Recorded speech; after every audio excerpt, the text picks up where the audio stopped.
So we're going to go back to your origin in college. I read that you took a class with Carlton Moss.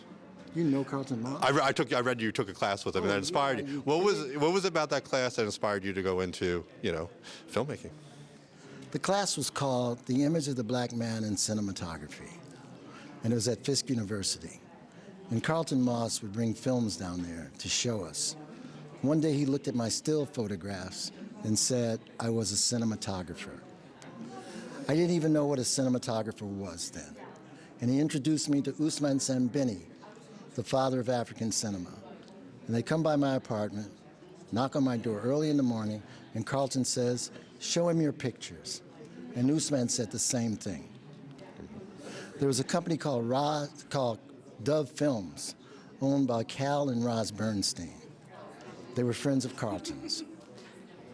They sent me an Airflex, some rolls of film, changing bag, a tripod, an ASC manual, and a subscription to American Society of Cinematographers magazine.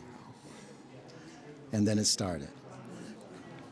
Carlton helped me put my stuff together to get a scholarship to USC Film School.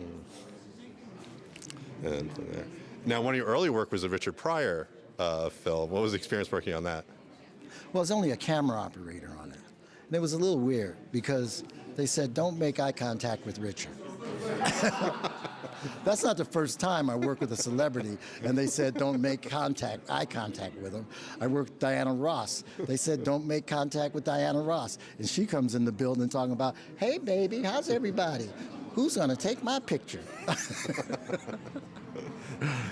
So what advice do you have for students now trying to break into documentary filmmaking?